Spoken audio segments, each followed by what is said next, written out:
నమస్కారం. Max TV ప్రేక్షకులందరికీ క్రోధినామ సంవత్సర ఉగాది శుభాకాంక్షలు. మరి ఈ క్రోధినామ సంవత్సరంలో 12 రాశుల వారి స్థితిగతులు ఏ విధంగా ఉన్నాయో మనకు తెలియజేయడానికి ప్రస్తుతం మనతో పాటు ఉన్నారు ప్రముఖ జ్యోతిష్య పండితులు బ్రహ్మశ్రీ సుభాష్ శర్మ గారు. మరి వారిని అడిగి మరి 12 రాశుల వారికి ఏ విధంగా ఉన్నాయో తెలుసుకుందాం. నమస్కారం గురుగారు. శ్రీమాత్రే నమః. గురుగారు, మన భారతీయులందరికీ కూడా ఉగాది పండుగ అనేది అతి పెద్ద పండుగ. అయితే ఆ రోజు షడ్రుచులతో కూడిన ఉగాది పచ్చడి సేవించడంతో పాటు పంచాంగ శ్రవణం వినడం కూడా చాలా ముఖ్యమైన ఘట్టం. అయితే చాలా మంది కూడా వారి వారి వ్యక్తిగత రాశుల వారికి ఈ సంవత్సరం ఏ విధంగా ఉండబోతుందని తెలుసుకోవడం కూడా చాలా ఇంపార్టెంట్. సరే, మరి ఇవాళ మా కోసము ముందుగా మేషరాశి వారికి ఈ క్రోధినామ సంవత్సరంలో ఏ విధంగా ఉండబోతుందో తెలియజేస్తారా? తప్పకుండా తెలియజేస్తానమ్మా. ముందుగా ప్రేక్షకులందరికీ శ్రీమాత్రే నమః, శ్రీ గురుభ్యో నమః. జ్ఞానినాంనపి చేతాంసి దేవి భగవతీ హిస బలాయ కృష్య మోహాయ మహామాయ ప్రయశ్చతి. క్రోధినామ సంవత్సరం. ఈ క్రోధినామ సంవత్సరం అనేటటువంటిది చాలా విశేషమైనటువంటి సంవత్సరం. అసలు క్రోధి అంటే ఏమిటి అంటే గనక, క్రోధి అనేటటువంటి నామం కనుక తీసుకుంటే కోపము, ఆవేశము, అనర్థము అని అర్థము. అంటే క్రోధి అంటే కోపానికి, ఆవేశానికి కారకత్వము అని చెప్పుకోవచ్చు. అంటే ఈ సంవత్సరము సాధారణ ఫలితాలు కనుక తీసుకుంటే, ఓవరాల్గా అన్ని ఫలితాలు కనుక తీసుకుంటే, ఇది ఈ సంవత్సరం క్రోధినామ సంవత్సరం మంగళవారం రోజున మనకు ఉగాది రాబోతుంది కనుక ఆ రోజున రాజుగా కుజుడుగా నిర్ణయించడం జరుగుతుంది. రాజు కుజుడైనందువలన మనకి ఎలాంటి ఫలితాలు ఉంటాయి? ఎందుకంటే యథా రాజా తదా ప్రజ. రాజు ఏ రకంగానైతే పరిపాలించబడుతున్నారో ప్రజలందరూ కూడా అదే రకంగా ఉంటూ ఉంటారు. కనుక రాజు యొక్క ప్రభావం మీదనే ప్రజల యొక్క పరిపాలన అనేటటువంటిది కొనసాగుతూ ఉంటుంది. అదే రకంగా ఇప్పుడు ఈ యొక్క క్రోధినామ సంవత్సరంలో రాజు కుజుడైనందువలన దేశ ఆర్థిక వ్యవస్థ అంతా కూడా దెబ్బతినేటటువంటి అవకాశం ఏర్పడుతూ ఉంటుంది. అలాగే ప్రజలలో కోపము, ఆవేశము విస్తృతంగా ఎక్కువైపోయేటటువంటి అవకాశాలు ఉంటూ ఉంటాయి. ప్రభుత్వం మీద అసంతృప్తి అనేటటువంటిది ఎక్కువగా ఉంటూ ఉంటుంది. ఇటు ప్రజలకు, ఇటు రాజులకు. అంటే అప్పట్లో రాజులు ఉండేటటువంటి వారు కాబట్టి, ఇప్పుడు ఉన్నటువంటి ప్రస్తుత కాలంలో రాజులు అంటే ఎవరు? ప్రభుత్వాన్ని పరిపాలించేటటువంటి వారు. కనుక ప్రభుత్వ పాలకులకు అలాగే ఈ యొక్క ప్రజలకు ఈ మధ్య తారతమ్యం అనేటటువంటిది గొడవలకు దారి తీసేటటువంటి అవకాశం ఏర్పడుతూ ఉంటుంది. అలాగే ప్రభుత్వంలో ఎన్నో రకాలైనటువంటి వైఖరిలు మనం చూస్తూ ఉంటాము. గొడవలు, కుళ్ళు, కుతంత్రాలు, ఎన్నో రకాలైనటువంటి రాజకీయ వ్యవహార ధోరణిలలో మార్పులు, చేర్పులు ఇవన్నీ కూడా ఈ క్రోధినామ సంవత్సరంలో ఏర్పడబోతున్నాయి. అలాగే ఈ క్రోధినామ సంవత్సరంలో విపరీతంగా అంటే కామము, క్రోధము, లోభము ఇవన్నీ కూడా ఎక్కువగా పెరిగిపోయేటటువంటి స్వభావాలు ఈ క్రోధినామ సంవత్సరంలో కనిపిస్తూ ఉంటాయి.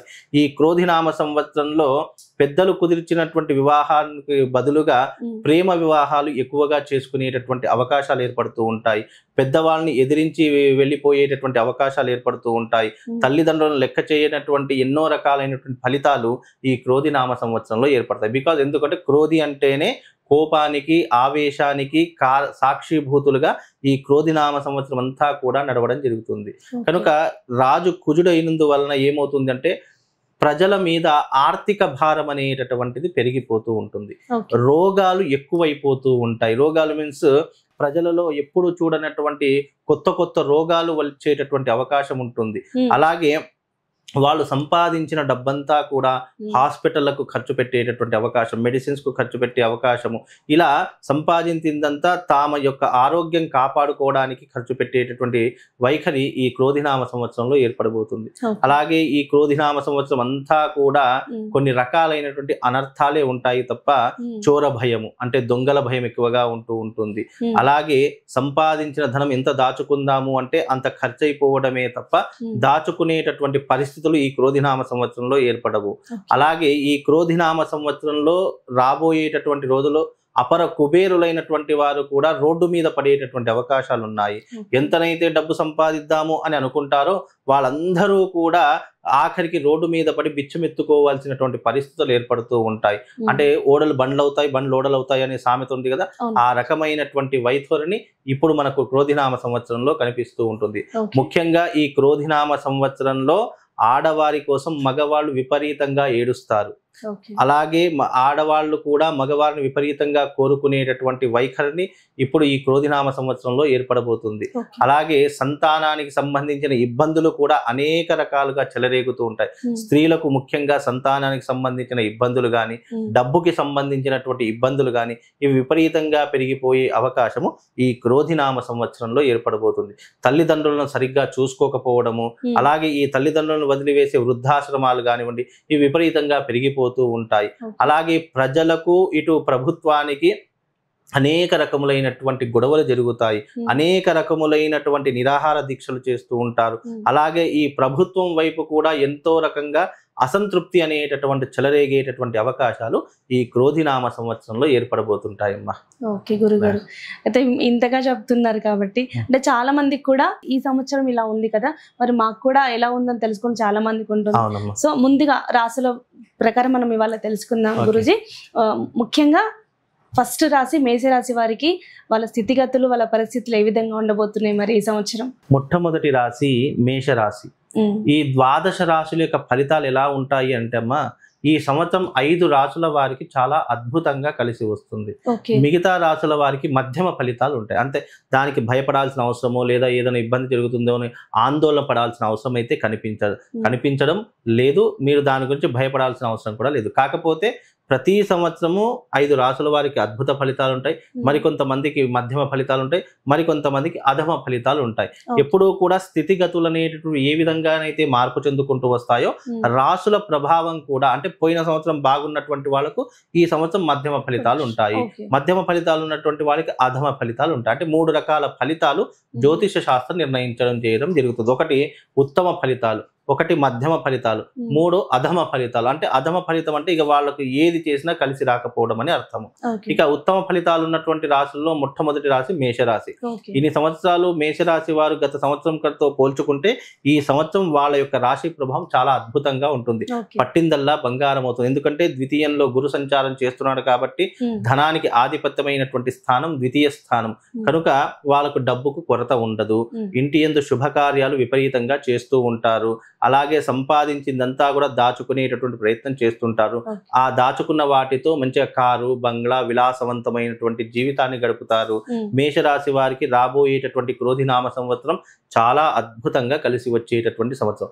విదేశీ ప్రయాణాలకు వెళ్ళేటటువంటి వారు, అలాగే విదేశాలు స్థిరపడదాము అని అనుకునేటటువంటి వాళ్ళు మేషరాశి వారు ఎవరైనా ఉన్నట్టయితే ఇప్పుడు ఈ క్రోధినామ సంవత్సరంలో మే 2వ తారీఖు తర్వాత వాళ్ళు అప్లికేషన్ లాంటివి కానీ, వీసాకు అప్లై చేసుకోవడం కానీ ఇలాంటివి చేసుకోవడం ద్వారా తప్పకుండా వాళ్ళకు రిజల్ట్ అనేటటువంటిది పాజిటివ్గా వచ్చే అవకాశం ఏర్పడుతుంది.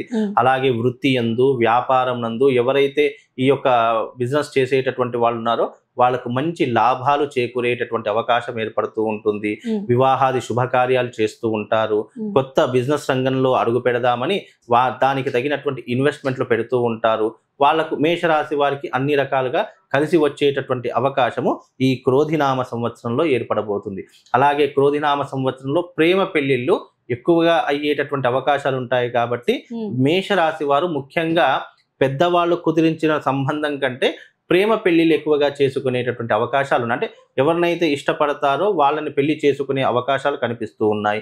కనీసం అంటే తల్లిదండ్రులు ఒప్పించి చేసుకుందామని అనుకుంటారు కానీ ఏదో చిన్న చిన్న ఇబ్బందుల వల్ల మళ్ళీ పారిపోయి పెళ్లి చేసుకోవడము. కొంతమంది రాశులలో అంటే దాంట్లో మళ్ళీ 4 పాదాలు ఉంటాయి. ప్రథమ పాదం, ద్వితీయ పాదం, తృతీయ పాదం, ఇట్లా పాదాల వైజ్గా మళ్ళీ డిఫరెంట్ ఆఫ్ వేలో వాళ్ళ లైఫ్ వెళుతూ ఉంటుంది. కనుక ఓవరాల్ గా మేషరాశి వారు మాత్రం ప్రేమించి పెళ్లి చేసుకునే అవకాశాలు కనిపిస్తుంటాయి. అలాగే వీళ్ళకు విద్య పరంగా చూస్తే మంచి విద్య ప్రయోజకులు అయ్యేటటువంటి అవకాశాలు ఏర్పడుతూ ఉంటాయి. రాబోయేటటువంటి రోజుల్లో మేషరాశి వారికి ఆర్థిక పరంగా చూసుకున్నా, ఫ్యామిలీ పరంగా చూసుకున్నా చాలా అద్భుతంగా ఉంటుంది. అలాగే వీళ్ళకు వైవాహిక జీవితం అంటే భార్యాభర్తల మధ్య ఉన్నటువంటి గొడవలు కానీ, తగాదాలు కానీ సద్దుమణిగేటటువంటి అవకాశాలు ఏర్పడతాయి. మేషరాశి వారికి ఓవరాల్ గా చూసుకుంటే మంచి ఫలితాలు ఉన్నాయమ్మా. వాళ్ళు ఏదైనా రెమెడీ లాంటిది ఏదైనా చేసుకోవాలి అని అనుకుంటే గనక దానికి మంగళ చండీ తంత్రము అనేటటువంటి ఒక తంత్రయాగం ఉంటుంది. ఈ మేషరాశి వారు మంగళ చండీ తంత్రయాగాన్ని గనక చేసుకుంటే వాళ్లకు రాబోయేటటువంటి ఆపదలు గాని, విపత్తులు గాని వాటిని అధిగమించేటటువంటి శక్తి సామర్థ్యాలు ఆ తంత్రయాగం వల్ల మేషరాశి వారికి కలుగుతాయి. ఎందుకంటే ఇది మనము రాశుల గురించి చెప్పేటప్పుడు అందరూ ఒకటి గుర్తు పెట్టుకోవాలి. చాలా మంది ఏమనుకుంటారంటే పేరు వైజ్ గా అంటే నామం అంటే పేరు వైజ్ గా రాశి సేమ్ ఉంటుంది, జన్మ నామం ప్రకారం రాశి సేమ్ ఉంటుంది, కానీ దాంట్లో డిఫరెంట్ ఆఫ్ వేలో వాళ్ళ యొక్క పాదాని ప్రకారము అలాగే వాళ్ళ యొక్క time of date of birth ప్రకారము కొన్ని రకాలైనటువంటి పరిస్థితులు చేంజ్ అవుతాయి. ఇప్పుడు మనం ఓవరాల్ గా మేషరాశి వారి గురించి ఇలా ఉంది అని చెప్తాము, కానీ చాలా మంది ఏమనుకుంటారంటే అయ్యో గురుగారు నాకు ఈ రకంగా లేదు కదా, మీరు చెప్పిన దాంట్లో ఏదైనా లోపం ఉందేమో అని అనుకుంటారు. కానీ మేషరాశి వారికి ఓవరాల్ గా ఈ రకంగా ఉంటుంది.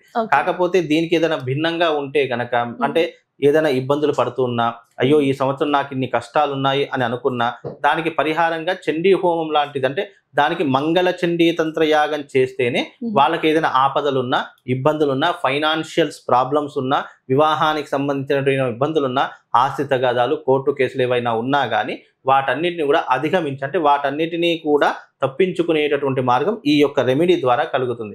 ఈ పరిష్కార మార్గాన్ని కనుక వాళ్ళు చేసుకుంటే వాళ్ళ జీవితం చాలా అద్భుతంగా ఉంటుందమ్మా. క్రోధినామ సంవత్సరంలో మేషరాశి వారికి ఏ విధంగా ఉందో మాకు తెలియజేశారు గురుగారు. ధన్యవాదాలు. శ్రీమాత్రే.